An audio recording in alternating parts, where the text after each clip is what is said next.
The bustling sounds of Palinworld, an amusement park, filled the air. I don't get it. Why are they wearing bikinis at an amusement park? One asked, blushing standing there see her, while Lee Yuna states, say that after turning your head. I'm saying that, but I really don't know what to do. Teacher said it was this place. Back in their debriefing, a man pointed to a screen displaying information. That's where President Choi Yun-chang's son was kidnapped. The briefing continued. You guys need to secure the hostage and take down the kidnapper. In present, she thought. That's cool and all. The problem was, but we only know that he was last seen at Palinworld. There are no clues within this huge place, she concluded. But what about him? Referring to Peter. Can he work around this situation as well? Lee Yuna further thought. It seems as if he knows everything. Their initial attempt to access a ride was met with a polite but firm refusal. The team was incredulous. They argued with him as they all didn't know how things like that work. Despite the setback, the main character seemed to be processing everything. Yuna saw her phone to check reservations, but it was already fully booked. As they were waiting for a clue, the two men started playing on kids' rides, enjoying themselves fully, without caring about others, Peter and Yuna. In another attempt at a game, the booth operator, with a sinister grin, welcomed them.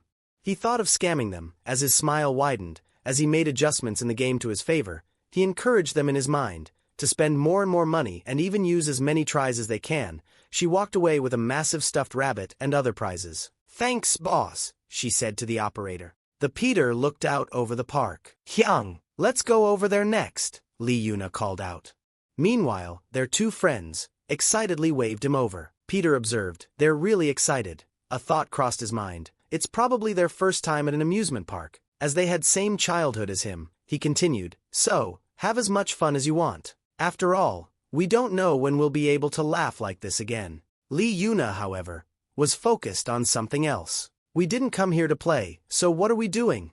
Suddenly, her expression changed. On her phone screen, a notification popped up, Choi Yun-jeol's AirPods. She exclaimed, Choi Yun-jeol? Isn't that the president's kidnapped son? No way. Is he around here? Her thoughts raced. But why is the signal? She found herself outside a restroom building marked with a female symbol. Did someone pick up his AirPods? She mused, then considered. Or it might be someone with the same name. Ultimately, she decided, let's go in first. Inside the women's restroom, another woman was applying lipstick in front of a mirror. Lee Yuna's thoughts continued. There's nothing unusual, but the signal is definitely coming from her. She approached and politely began. Excuse me. Thinks to carefully ask her while smiling. Where did you get those AirPods? As the other woman screamed seeing her. A man burst into the restroom. Babe, what's wrong? That crazy suddenly appeared behind me and tried to hit me. The man, stepping in front, asked Lee Yuna, trying to intimidate her, while she tried to calm him for the misunderstanding. Who are you to mess with my babe? Pushing her back, while his babe laughs. The man, furious at Lee Yuna's sudden aggression, raised his hand, but let's give her a little beating first.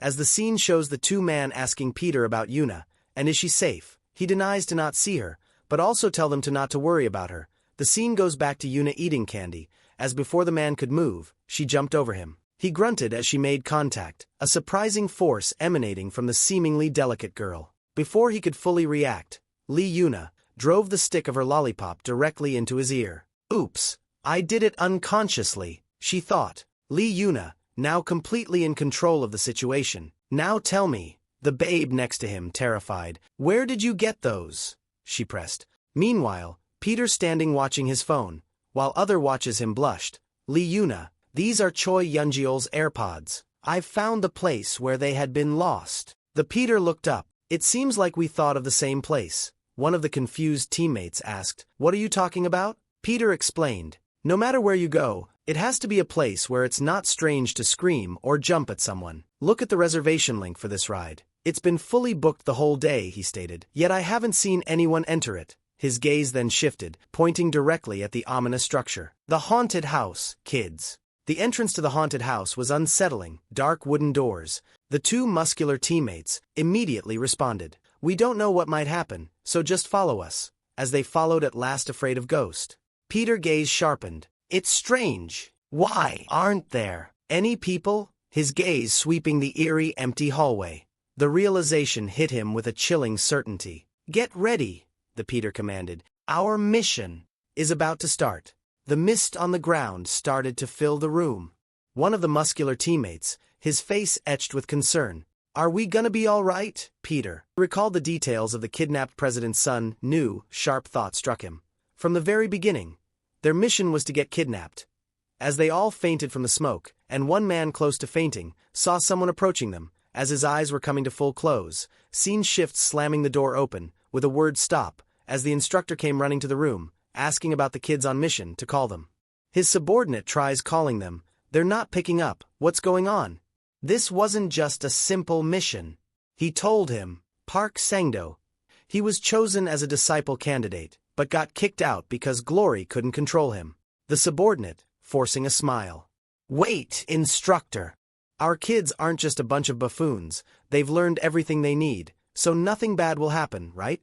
The instructor denies him. The subordinate's face, his mouth gaped open in a silent scream, as he stammered, "Instructor, is that?" Meanwhile, a new scene unfolded, with the suitcases from before kept in, and also Peter and Yuna were also tied there, while the man standing next to them says, "Do you know, I put you to sleep with chloroform. However, when normal people faint from it, they sleep with their mouths open."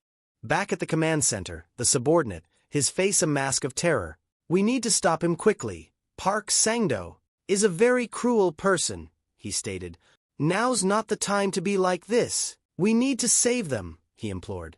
Suddenly, the focus shifted back to the woman. "He figured me out. What should I do?" While the man comes to grab her, while instructor states that he will cut their legs if he catch them.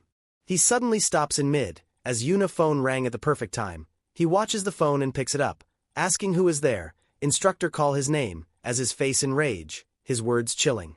"If you touch a hair on the kids' heads, I'm going to put my life on the line to kill you. Long time no hear. Anyway, why are you saying such scary things? Don't tell me.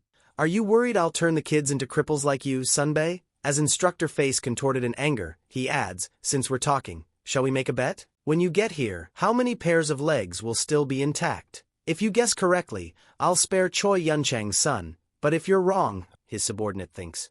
"Why is instructor?" Trembling, as the instructor was in despair to hear his words, the two men awoke, as they called for the man, to fight them. The man also stood up, leaving the two behind, while he tell the instructor to hurry, as he is going to start soon. Yuna, who watched Peter sleeping, gets disappointed in him, as he was sleeping in such dire situation. She thinks to do something, untying her shoelace, as she lift her leg to his face. Peter confronts her, as he was not asleep all that time. Yuna immediately backpedaled. "You don't misunderstand. I was just trying to wake you up. I'm using what I've learnt in training," she announced. "You do it too." "What do you mean?" "Wait, when did you do that?" she exclaimed. "It's been a while. I would have stopped him if something had happened," he stated. "This isn't a simple kidnapping case. That person we saw used to be affiliated with Glory." Sunga knew. With that being said, "Miss Yuna, do you like gambling?" Back at the other end of the line, the two menacing figures spoke. "For a normal office worker, you're quite gutsy. So, tell us if you don't want to kick the bucket, Juicy. Where's Choi Yunchang's son?" A close-up of the grinning speaker's face revealed his chilling proposition. "You have quite foul mouths. Since I like that, I'm going to offer you guys a bet." Exchanged glances. "A bet? Sure." The instructor in the car going to them thinks that if they accept his bet, they will lose the bet, as the man taking something out from his behind was revealed to be 2 knives, asking them to give 1 leg each if they lose. The taunting continued. "Oh, I thought you were an ordinary office worker, but you had a sexy side to you, huh?" Ripping their shirts apart, telling to make him crippled from today onwards, as a knife came rolling towards the man, as the man states that bets are fun when fair, handing him his one weapon. The other man charges at him saying, he will regret giving knife to him as he is best in it. The fight was brutal, the knives clashed with each other. Dako Hyung thought, "This Juicy isn't actually that great. We're using the same knives, but he is lacking compared to me. If it's a prolonged fight, I'll win." But then, an unexpected turn. "But, what's that?" He reeled back, thinking, it's strange. "I'm sure it's the same knife." Parrying it at last movement, still questioning something. "What's up, boy? Is something wrong?" Man in suit taunted, observing Dako Hyung's bewildered expression. "That dirty son of a gun. What's wrong, Hyung?" Jay cried out. "This knife." He finally understood. He was using a blade that has no edge. Just then, Jay and Yuna burst into the clearing. Yuna cried, "We're here! We'll help!" Dako, lifting his hand, stopping them both in place, roared, his voice filled with a fierce determination. "Don't interfere! This is our fight. If we can't win, neither can you. So, just stand there and watch." Dako Hyung looked at Jay. "Right, Jay? That Juicy doesn't know what our motive is." They remembered the Hell Month, the last hurdle to complete the orphanage. Instead of water and food, the only supplies we were given were a pistol and 1 bullet. They were thrown in a place where there are thousands of wild beasts, and we had to do whatever we could to survive. The bullet was used in many situations. For hunting, for betraying a friend, or even for oneself. It was a grim reminder of the sacrifices. We refused to give in. Instead of dying like that, we desperately tried to survive. We saved our bullets till the very end. We instinctively knew that one day, 2 of our bullets would determine our fate. They faced down a roaring bear, pistols blazing, surviving against impossible odds. After the Hell Month had finished, only the 2 of us survived. And then we heard a shocking story about a young boy of our age who became known as Disciple Pietro. In 58 years, he was the only person who hadn't used his bullet and survived. For 10 long years, we've spent 10 years trying to become like Pietro. To become the best. Peter, his face impassive, listened to their declarations. "Juicy, you're just." Dako Hyung sneered. The air shimmered with energy as they launched a furious assault. "A mere step on our path." One of the fighters, Jay, lunged with a body grab, aiming for a critical strike. Guangyu absorbed the blow, his calm demeanor unwavering. "Hyung!" Jay shouted, as Dako Hyung seized Guangyu's arm. "I told you," his body twisted, "that you'd regret giving me a knife." Guangyu's smirk widened. "Seriously, instead of your leg." He caught Dako Hyung's arm. "Maybe I should cut off your arm?" Dako was not finished there. "If there's no edge," dropping the knife from his hand, "and I can't cut him." Jay secured his grip, catching the knife. "Then he just needs to be stabbed." The glowing blade of Dako Hyung's knife slammed against Guangyu's chin. "You want to become like Pietro, huh?" Suitman challenged. As Dako stood in shock to see small bits of broken knife flying, Guangyu raised his own kukri, as he destroyed other knife with it. "Can you?" he asked. He tells them that the knife is kukri, which weighs 3 times more than dagger, and he also trained his entire life with it. Smiling adds, "It's faster than knife and heavier than axe, and that this weapon is a murder weapon." His rank is revealed to be A. Both man dashes at him, thinking of how he can use heavy knife without restrictions, as Suitman also dashes towards him, man still thinking that he is not ordinary, and is a total monster, as he twists the vitals parts of both men, defeating them. As they were falling, they ordered Yuna and Peter to run away. Yuna screamed their names. Suitman assures her that they are not dead yet, but still he needed to collect his winnings, smiles calmly, as he goes to swing his blade to cut 1 leg each from the 2 unconscious men.